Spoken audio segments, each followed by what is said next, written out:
का जयपुर से बड़ी खबर है। बीजेपी से जुड़ी इस वक्त की सबसे बड़ी खबर आपको बताते चले। चुनाव प्रभारी प्रहलाद जोशी का बड़ा बयान सामने आया है। जोशी ने बागी होकर चुनाव लड़ने वालों को चेतावनी जारी कर दी है। चुनाव के बाद फिर से पार्टी ज्वाइन करने के रास्ते बंद कर दिए जाएंगे। इस बारे में राष्ट्रीय अध्यक्ष से भी बातचीत हुई, चर्चा की गई और प्रहलाद जोशी ने कहा है कि अब जो लोग बागी हुए हैं वो बीजेपी में वापस नहीं आ सकेंगे। इस प्रकार की परंपराओं को बंद करने का विचार चल रहा है। सुनिए क्या कुछ कहा। जो पार्टी से बाहर होकर अभी चुनाव लड़ रहा है, एक तो प्रत इधर तो चलते आया है कि बागी लड़ना, बाद में 3-4 महीने में फिर से पार्टी में शामिल होना।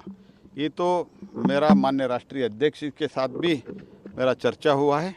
इसके बाद ये प्रथ हम बंद करने वाले जा रहा है। जो बागी लड़ रहे हैं मैं उसको चेतावनी देना चाहता हूँ, रिटायर होके अनाउंसमेंट करके पार्टी में शामिल हो जाइए, नहीं तो इसके बाद आपको पार्टी का द्वार पूरा बंद हो जाएगा। तो वही कांग्रेस के दिग्गज नेता सचिन पायलट टोंक सीट से दूसरी बार चुनाव लड़ रहे हैं, लेकिन उनकी चुनावी डगर में अपने ही उनके लिए मुसीबत बनते दिख रहे हैं। कहीं उनके खिलाफ उनके ही पार्टी के नेता निर्दलीय मैदान में ताल ठोक रहे हैं, तो कहीं उनका प्रत्याशी के तौर पर विरोध हो रहा है। देखिए इस रिपोर्ट में।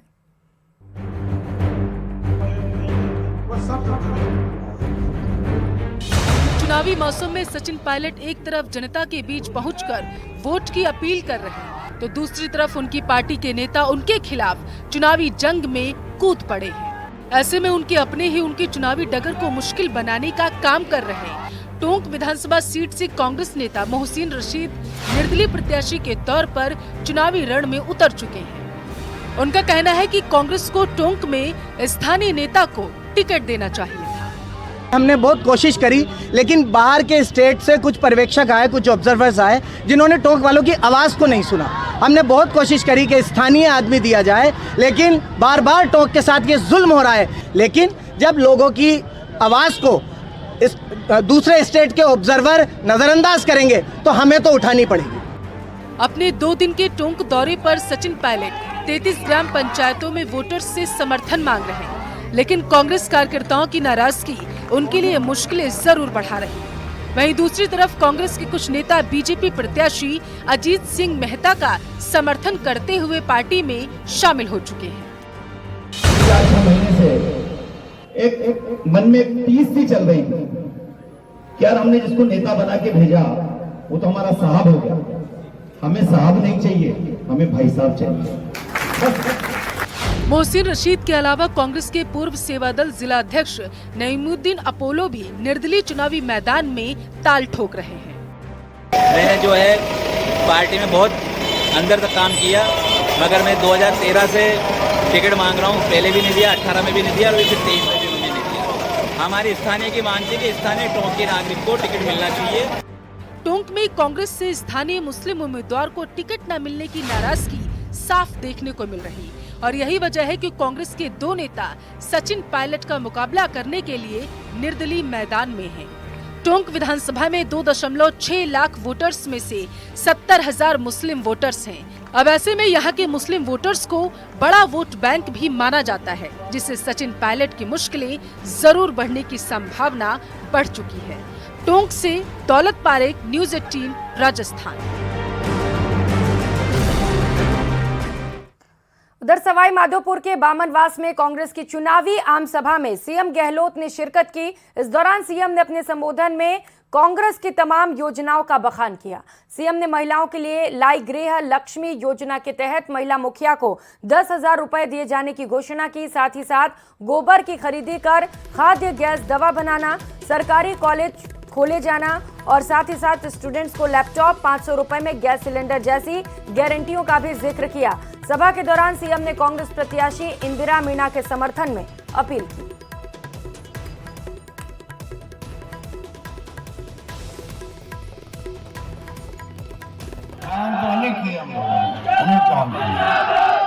और 7 गारंटी जो है उसमें आप देख लीजिए, एक से बढ़कर एक गृह लक्ष्मी योजना हमारी बहने माता बैठी है, हमने तय किया है 10,000 रुपये प्रति वर्ष घर की मुखिया को मिलेगा, 10,000 रुपये मिलेगा, सम्मान राशि मिलेगी। तो वहीं भाजपा राजस्थान के महाजनसंपर्क अभियान के तहत विधानसभा उपनेता प्रतिपक्ष और भाजपा पूर्व प्रदेशाध्यक्ष सतीश पूनिया ने अपने आमेर विधानसभा क्षेत्र के जालसू मंडल के गांव में जनसंपर्क कर केंद्र की मोदी सरकार की जन कल्याणकारी योजनाओं के नीतियों के समर्थन में भाजपा की प्रचंड जीत का आह्वान किया। इस दौरान बड़े बुजुर्गों और मातृशक्ति ने उन्हें आशीर्वाद दिया। प्रतापपुरा में तेजाजी महाराज मंदिर में दर्शन करने पहुंचे सतीश पूनिया ने वहां मौजूद लोगों से मेल मुलाकात के दौरान बच्चों से बातचीत की और प्यार दुलार भी किया। इस दौरान बच्चों से उन्होंने पढ़ाई, खेल और भविष्य में क्या बनना चाहते हैं इत्यादि विषयों को लेकर संवाद भी किया।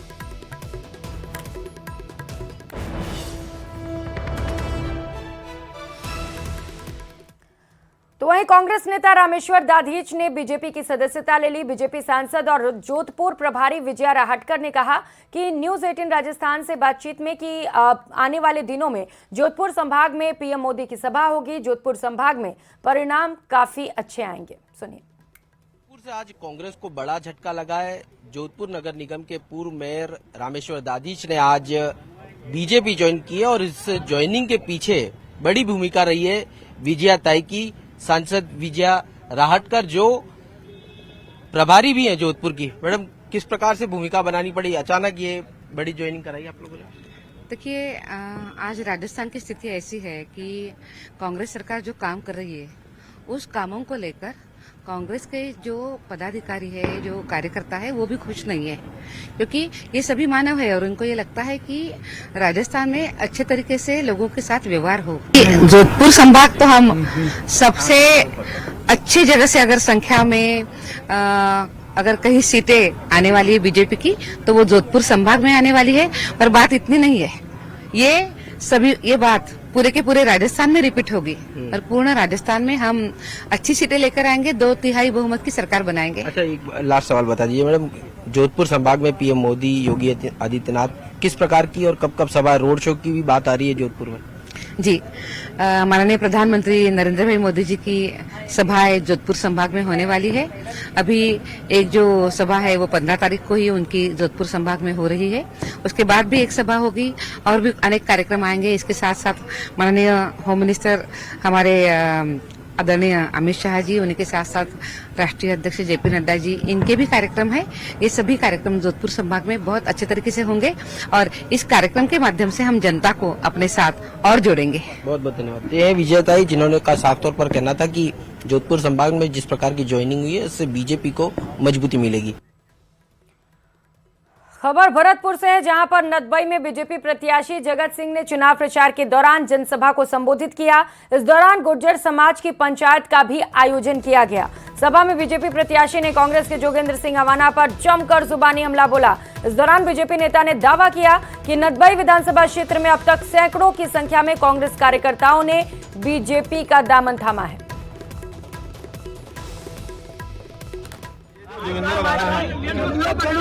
इससे कांग्रेस पार्टी भी पूरी तरह से त्रस्त है। 5 साल से श्रीमान जी ने ना तो अपने पार्टी के किसी आदमी को छोड़ा, ना भारतीय जनता पार्टी के आदमी को छोड़ा, ना बहुजन समाज पार्टी के आदमी को छोड़ा। इसने बेरहमी से सबके साथ अन्याय किया है, सबसे रिश्वतखोरी की है, सबको धमकाया है, उल्टे सीधे केस लगाए। और इसी कारण ये कांग्रेस के जो हमारे नेता जो है यहाँ, उनसे नाराज होके और पीड़ित होके, इसलिए कि उनको दोबारा टिकट दी गई, उनको नहीं देनी चाहिए थी कांग्रेस को, पर वो कांग्रेस का मामला है। इसलिए ये भारतीय जनता पार्टी में आए हैं, हमारे विचारधारा से जुड़े हैं और नरेंद्र मोदी जी का जो की जीवन की जो यात्रा है, जो दृष्टिकोण है अपने देश के लिए, उसमें ये शामिल हुए हैं।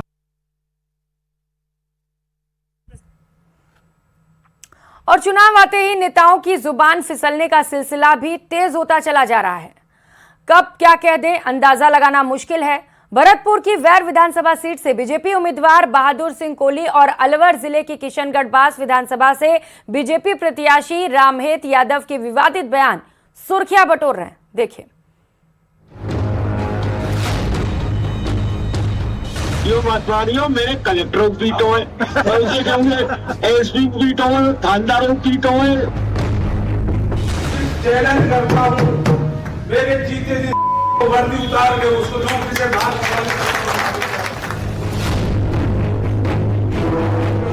यो मतवानियों मेरे कलेक्टरों को पीटो है, ऐसे कहूँगे एसपी को पीटो है, थानेदारों को पीटो है।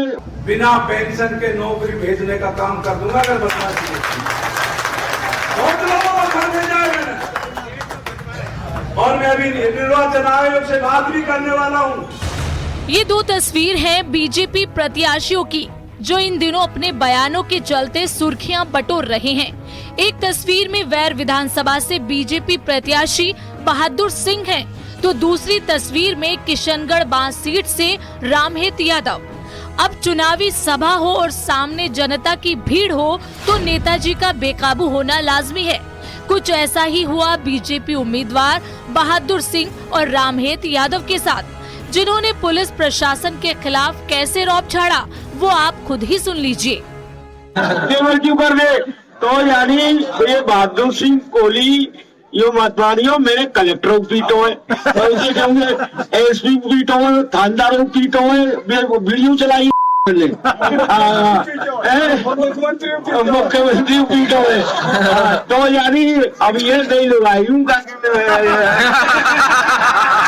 मेरा कोई कार्यकर्ता अपराधी है जिसके खिलाफ 2 मुकदमे, 3 मुकदमे, 4 मुकदमे पाबंद करिए, और मेरा कार्यकर्ता जिसके खिलाफ एक भी मुकदमे नहीं है, इस चैलेंज करता हूँ मेरे जीते जी साले को वर्दी उतार के उसको नौकरी से बाहर। सुना आपने चुनावी सभा में किस तरीके से बीजेपी उम्मीदवार पुलिस प्रशासन को सबक सिखाने की धमकी दे रहे हैं। इस पूरे मामले को लेकर अब निर्वाचन विभाग से कार्रवाई की मांग की जा रही है। दूसरी तरफ रामहेत यादव के बयान पर प्रशासन जांच के बाद कार्रवाई की बात कर रहा है, लेकिन ये पहला मौका नहीं जब नेता इस तरीके से जनता के बीच वाहवाही बटोरने के लिए बदजुबानी करते हों। हाल ही में पुष्कर विधायक सुरेश रावत भी कुछ इसी अंदाज में पुलिस प्रशासन को धमकी देते सुनाई दिए थे। बहरहाल मतदान में अभी वक्त है और हो सकता है कि आने वाले दिनों में और नेताओं का नाम इस फहरिस्त में देखने को मिले। Bureau report, news 18 Rajasthan.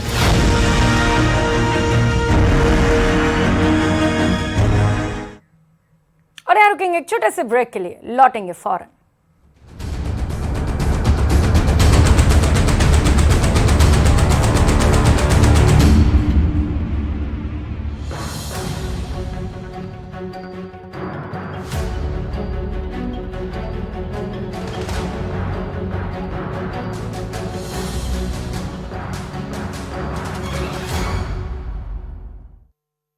Meet on. इसलिए अब राजस्थान को देर नहीं करनी है। 25 नवंबर को पूरे उदयपुर को, पूरे राजस्थान को इस संकल्प के साथ वोट देने के लिए निकलना है कि कांग्रेस सरकार को अब हटा करके ही रहेंगे।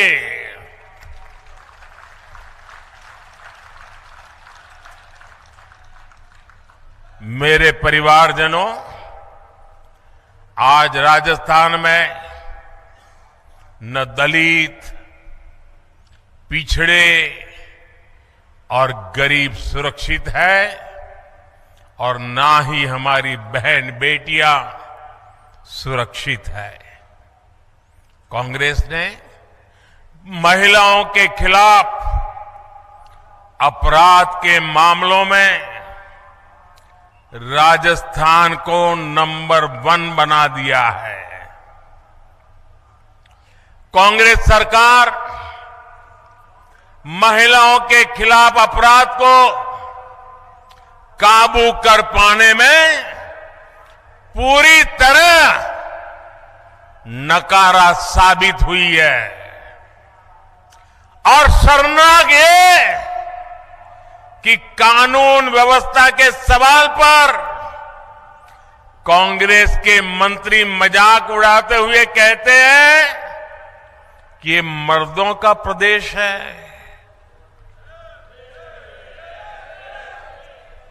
डूब मरो कांग्रेस के लोगों, आपके मुंह से ऐसे शब्द निकलते हैं।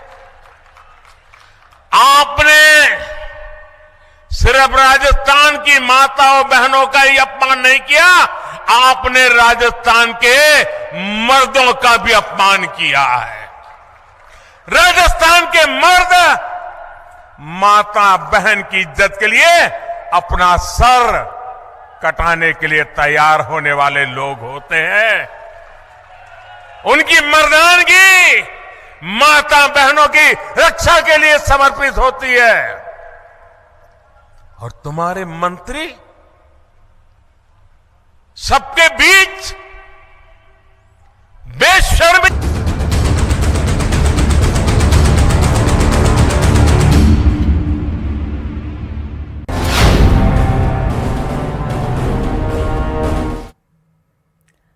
ब्रेक के बाद आप सभी का स्वागत। खबरों में आगे बढ़ेंगे और अब बात भारत की दिवाली और चीन के दिवाला की। देश एक बार फिर से दिवाली मना रहा है। देश भर में दिवाली की धूम है।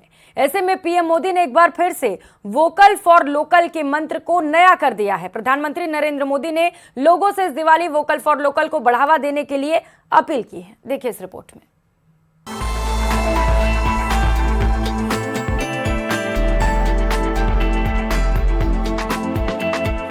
उमंग उत्साह के इस वातावरण में आप वोकल फॉर लोकल का मंत्र भी जरूर याद रखें। जहां तक संभव हो आप भारत में बने सामानों की खरीदारी करें। पीएम मोदी ने अपने कार्यकाल की शुरुआती साल 2014 में प्रधानमंत्री बनने के बाद 3 अक्टूबर को मन की बात कार्यक्रम में वोकल फॉर लोकल का जिक्र किया था। वोकल फॉर लोकल यानी देश में ही बनाना और देश में ही इस्तेमाल करना। पीएम मोदी की ये पहल अब करीब 10 साल होने को है। इन 10 सालों में धीरे धीरे देश ने वोकल फॉर लोकल को अपनाया है। पूरा देश इस समय वोकल फॉर लोकल की ओर वापस लौटने लगा है। जिस मुहिम को पीएम मोदी ने साल 2014 में शुरू किया था, वो मुहिम अब रंग लाने लगी है, क्योंकि वोकल फॉर लोकल बाजारों में अपनी पहुंच बना चुका है। धीरे धीरे इस अभियान ने लोगों को अपनी ओर खींचा है। यही वजह है कि पीएम मोदी की इस पहल को देश की जनता ने भी स्वीकार किया है और लोग खुद दिवाली जैसे त्योहारों पर वोकल फॉर लोकल को तवज्जो देने लगे हैं। वोकल फॉर लोकल अब एक आंदोलन बन चुका है। बाजारों में अब देश में ही बने सामानों को देखा जा रहा है। धनतेरस और दिवाली पर्व हैं तो लोग इस अभियान के भागीदार भी बन रहे हैं।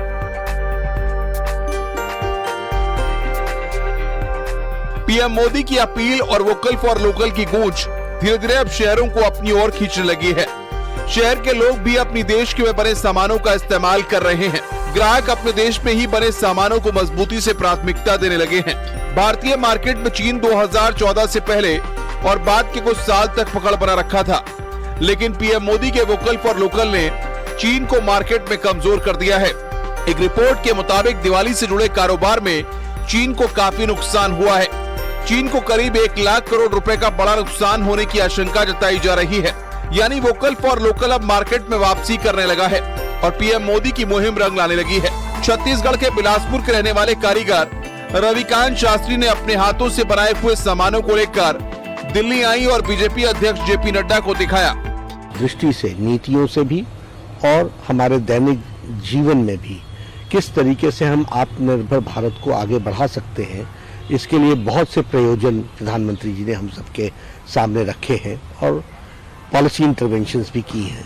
इसी परिप्रेक्ष्य में उन्होंने आह्वान किया वोकल फॉर लोकल, यानी हमको आवाज़ उठानी चाहिए और समाज में इसको आगे बढ़ाना चाहिए कि हम लोग लोकल प्रोडक्ट्स लें। अब देश एक बार फिर से दिवाली मना रहा है। देश भर में दिवाली की धूम की शुरुआत हो चुकी है। ऐसे में पीएम मोदी ने एक बार फिर से वोकल फॉर लोकल के मंत्र को नया किया है। प्रधानमंत्री नरेंद्र मोदी ने लोगों से इस दिवाली वोकल फॉर लोकल को बढ़ावा देने के लिए लोगों से अपील की है। पीएम मोदी ने स्थानीय स्तर पर विनिर्मित उत्पाद खरीदने और उस उत्पाद या उसके निर्माता के साथ एक सेल्फी नमो ऐप पर साझा करने का आह्वान किया है। पीएम मोदी ने कहा है कि ऐसे उत्पाद खरीदें जो स्थानीय स्तर पर बनाए गए हों और या फिर नमो ऐप पर उत्पाद या निर्माता के साथ एक सेल्फी साझा करें। अपने मित्रों और परिवार को इस कड़ी में शामिल होने और सकारात्मकता की भावना फैलाने का आह्वान करें। पीएम मोदी ने कहा कि आइए हम स्थानीय प्रतिभाओं का समर्थन करने, साथ ही भारतीयों की रचनात्मकता को प्रोत्साहित करने और अपनी परंपराओं को समृद्ध बनाए रखने के लिए डिजिटल मीडिया की ताकत का इस्तेमाल करें। Bureau report, news 18। और वोकल फॉर लोकल के लिए भारतीय क्या अपनी राय रखते हैं, इस बार क्या अलग करने वाले हैं? न्यूज 18 के मैनेजिंग एडिटर अमीश देवगन ने बच्चों से जानी उनके मन की बात, सुनिए। मेरा कहना है कि अगर राम मंदिर बन रहा है तो जो 21 लाख दिए जलेंगे तो उससे जो दिए जो बनाए जाएंगे वो भी तो टूरिज्म और उनसे जो लाभ होगा ना, जो इकोनॉमी को लाभ होगा। जोरदार ताली, एक अच्छी बात बोली है इन्होंने। और कोई कुछ कहना चाहता है? पीछे से कोई पूछा, कोई बोलना चाहता है? जी, क्या कहना चाहते हैं? आगे निकल के आइए, क्या कहना चाहते हैं? सर मैं ये कहना चाहता हूँ, जैसे चाइना की लाइटों को छोड़ के हर घर में दिए जलने चाहिए और राम लला के मंदिर के लिए हम बहुत उत्सुक है और बीजेपी पार्टी को हमारा बहुत बहुत धन्यवाद। जी, आप कह रहे हैं कि चाइना का सामान छोड़ के वोकल फॉर लोकल होना चाहिए, तो आप सब भी वोकल फॉर लोकल है? तो घर में भारत का सामान लेकर आ रहे हैं? चलिए, वोकल फॉर लोकल कौन कौन है? कौन कौन अपने घर में कौन कौन सी चीज लेकर आया है, बताए। सर हम इस बार जो स्पार्कल लाइटनिंग्स होती है, इस बार हमने कुछ भी वैसा नहीं चला। इस बार हमने सिर्फ दीपक लाए हैं, जैसा कि श्री नरेंद्र मोदी ने कहा था 21 लाख दीपक, तो हमने भी सोचा एटलीस्ट 21 दीपक तो हम अपने घर में जरूर जलाएं। दीपक लेकर आए हैं। और कोई अलग सी चीज लेकर आया हो तो बताए, वोकल फॉर लोकल के लिए बताइए। वोकल फॉर लोकल की बात करें तो हमने बंधनवार अपने घर में खुद अपने हाथों से बनाए हैं, और सजावट का जितना भी सामान है, रंगोली के लिए हम लोगों ने कलर्स की जगह फूलों का इस्तेमाल करने का सोचा है। जी। और कोई देखिए, इंडियन मेड सामान जो यूज करेगा वो अच्छी बात है। आप सबने वोकल फॉर लोकल की बात करी, आपका बहुत बहुत शुक्रिया। इस बुलेटिन में फिलहाल इतना ही। खबरों का सिलसिला जारी है, आप बने रहिए हमारे साथ। नमस्कार।